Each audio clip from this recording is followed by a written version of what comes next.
Welcome to the Beyond Ordinary Woman podcast. Every 2 weeks, we'll post a podcast version of one of our free training videos, but you can access them now at beyondordinarywomen.org. This episode or series includes downloadable information on our website, beyondordinarywomen.org. Go to Resources on the main menu and click on Podcast/Video Extras. Enjoy the podcast. Hi, I'm Gail Seidel of Beyond Ordinary Women Ministries, and I'm here with Dr. Gail Seidel as my guest. Gail is a graduate of Dallas Seminary, and she also has a Doctor of Ministry degree from Gordon Conwell Seminary in spiritual formation. She teaches in a doctoral program at DTS on spiritual formation. And so I'm delighted that Gail is here to join us and talk about soul care. We've already had 2 videos, and I hope that you've watched them. The first one really talked about what is soul care, why we need soul care. And then our last video, we talked about how is your soul, and really examining and assessing how we're really doing. And so in this video, we're going to move to the idea of nourishing your soul. We all need to do it, and Gail is going to give us some real practical ideas on how to do that. So Gail, as we start, let me just say, back to the story that I told in the last video, that many of us in the church have really grown up being told we need a quiet time, we need some time with God.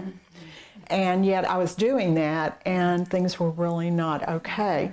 So what was I missing? I mean, a quiet time is a good thing. Was I doing it wrong? Was I not including things? What would you have told me? Wow. Probably some of the things we mentioned at the end of the last video of paying attention. And one thing that I really like is that Adele Calhoun has done this book, Practices That Transform Us. And it's built around what are you noticing you need?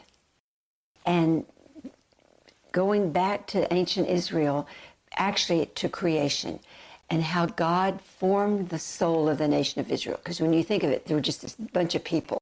And they didn't know about church. They didn't know about praying. They didn't know anything about relating to God. And so he formed them by giving them daily, weekly, monthly, yearly rhythms and rituals. The things that he informed the people of Israel through Moses. He taught them, he formed them in these rhythms. And so fast forward to the New Testament, Jesus modeled that for us by getting along with the Father, by spending time in the synagogue, reading the scriptures, by fasting, all of the things that the children of Israel were being formed in. Jesus reiterated that and modeled it for us. So this book, Practices That Transform You, is like a resource book that helps you see what is my soul longing for? What am I missing? And I'll give you a quick example. In this category of the students at Dallas Seminary, we have a lead lab for the spiritual formation leaders. And they asked me to do this lead lab on slowing. And I thought, oh, great, they would ask me to do on that. Because I'm not a slow person, and I drive in the fast lane, and I want to get there, and I want to get things done. So I thought, if I'm going to teach on this, I need to really figure out how I'm going to do this. So because I commuted 45 minutes, I thought, well, the first thing I'm going to do is I'm not going to listen to anything in the car. I'm not going to make any phone calls, and I'm not going to listen to a tape about study or the CD, on scripture. I'm just going to be silent and quiet. Now, you can't totally be silent because there's traffic. And I did this for probably 6 months, and I began to notice that I was calming down, and I was ready to enter my world when I got to the seminary. And I didn't feel as chaotic. I didn't think I've got to make 5 more phone calls before I get there. I just was still. I had to drive and pay attention. But the discipline of slowing took on a whole new, being slow took on a whole new meaning. I mean, I'm still myself, I'm still wanting to get things done, but it calmed me down to the point where I could really hear God. So I don't know if that... Well, I think it does, because when we think about our quiet time, sometimes it's just on a checklist. Right. And so you Right. do what you always do. You read your devotional. Right. You read some scriptures. Right. You talk to God about what you want him to do. Right.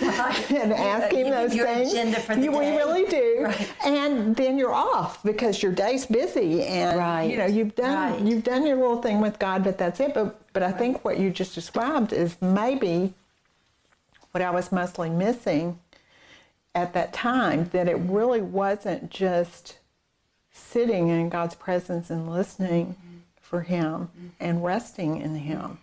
My quiet time was a busy time. Right. Oh, that's a good insight. I think we have to be creative in our society, because if you're a parent, if you have 4 little children at home, it's learning how to find places of quiet in the midst of the chaos. And one place I had was on a commute. Well, I don't commute anymore, but I do have to have a lung issue, so I have to do this nebulizer twice a day. And at first I was kind of resenting it, and then I thought, oh, God is wanting me to be still with him. And it's an enforced time of quiet and stillness. So I think when we think of our whole soul, the circuits get jammed, you know, we get overcommitted, we get overbusy, and so we have to learn to create space for our soul. It's kind of, I like to think of it as offering the soul hospitality. You know, I've been staying with you, and you've created this wonderful welcome. You know, there was water bottles, everything was ready for us. You probably cleaned your house. When I think of having guests, you know, we straighten it up, we puff the pillows, we make sure all the magazines are straight, and you know, all the things that we do when we have guests. In a sense, we need to offer the soul hospitality, where it's not on the run, but we've created some space. Maybe it's 15 minutes, maybe it's 30 minutes, maybe it's sitting on your porch, maybe it's driving to a park, you know, but just making sure that it's an intentional period of time that we get away with the Lord and listen. Just be still and listen.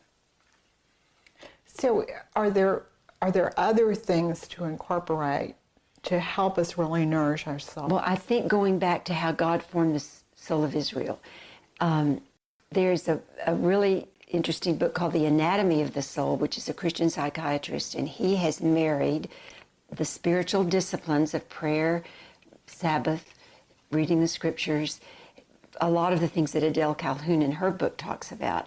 He's married that with the study that Daniel Siegel, who is a neuroscientist, has done, this new information on the brain.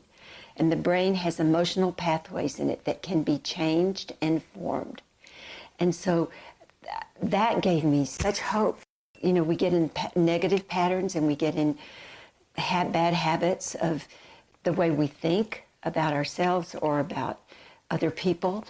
And so the spiritual disciplines have given me an opportunity to think about what do I need help on here? And maybe it is slowing, maybe it is learning to be silent, maybe it is examining, maybe it's spending more time in God's Word. Whatever it is, that it's soul nourishing, not a busy time, you know, where you're... Right. And so what you're saying is there's no really one size fits all on this.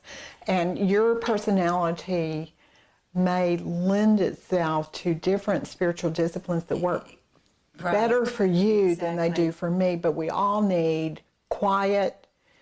We all need time to listen. You know, we can get all frustrated and worried about, can we get this done?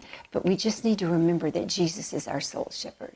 And he promised in his word, what he has begun in us, he's going to finish.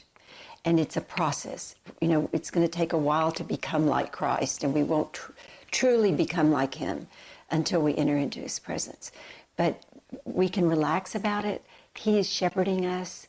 He knows what we need. He's offered in Matthew 11, come to me when you're weary and overburdened, and can't figure it out. Just let me nurture you and nurture your soul. So it's a great reminder. I'm so grateful for him and for his presence.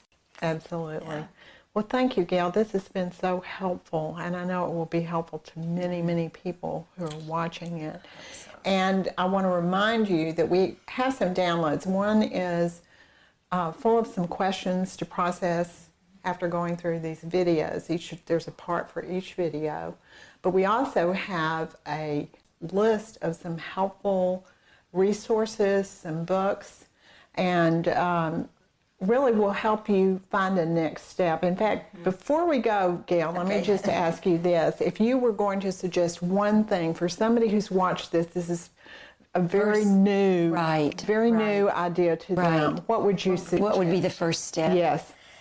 I think before you go to bed tonight, I would just take 5 minutes, 10 minutes, and just ask the Lord to show you what is going on with me. Some of these questions will prompt that, but I would begin by just having a conversation with the Lord of, where do you want me to go with this? What do you want me to do? Great, thank you. We thank you for joining us for this video series, and our ministry is here to follow up with you. If you want someone to pray with you, if you have further questions, if you just feel like you need more help, please contact us, and if I can help you, I will contact Gail, and she will be glad. And I'll tell you some books to read. Yes, Gail will be happy to give you a pointer to the next step and the next steps. Thanks for listening to the Beyond Ordinary Women podcast. You can find more podcasts and information about women in leadership by going to beyondordinarywomen.org. This podcast was produced by Beyond Ordinary Women Ministries. Our production team includes Evelyn Babcock, Kay Daigle, Kay Halligan, Deborah Herring, Sharifa Stevens, and John Sparks. Theme music, Back in Stride by Don Miller, used by courtesy of Christine Miller.